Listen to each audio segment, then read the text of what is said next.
এখন আমাদের মাছ ভাজা চলছে, যে পেঁয়াজ সব কাটা হয়ে গেছে, মশলা রেডি হয়ে গেছে। এদিকে দেখো মাছ ভাজা চলছে, মাছের মাথা হচ্ছে। সামনে গাড়িটা দেখতে পাচ্ছ, এখানে আমরা লোড করতে এসেছি। কালকে লোড হয় না, আজকে লোড হবে। মাছ ভাজাটা দেখো কত সুন্দর হয়েছে। প্রায় মাছ ভাজার শেষের দিকে, এটা হয়ে গেলে তুলে নেবো। এবার পেঁয়াজ দিয়ে দিয়েছি, পেঁয়াজটা ভালো করে ভেজে নিচ্ছি। ভেজে নেওয়ার পর এবার মশলাটা দেবো। মশলাটা দিয়ে ভালো করে নাড়াচাড়া করবো।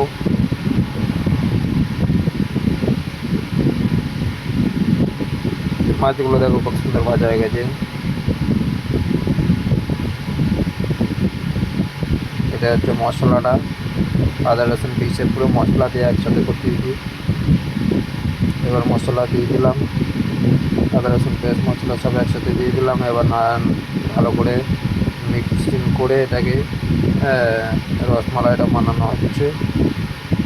এই যে দেখো প্রায় হয়ে এসেছে, ফুটে গেছে। আর 2-4 বার নাড়লে একটুখানি জল দিয়ে তাহলে হয়ে যাবে। এবার মাছটা দেওয়ার মতো পর্যন্ত মশলা হয়ে গেছে।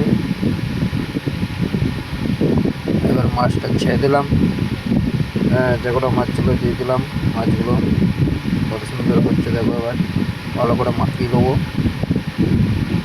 তারপরে হালকা একটু জল দিয়ে ঢেকে দেবো এটা। এই যে মাছগুলো এখন নাড়া চলছে, নাড়াঘাটা চলছে। ভালো করে মশলাটাকে মাছের সাথে লাগানো হচ্ছে। তারপরে হালকা একটু জল দিয়ে দেবো। এখন রান্না রেডি হয়ে এসেছে। এখন রান্না রেডি হয়ে গেছে। এখন তো এখানে আছি, কালকে লোড হয় নাই, আজকে লোড হবে। ওই সামনে আর একটা গাড়ি দেখতে পাচ্ছ, ওটা আমাদের এই কোম্পানির গাড়ি।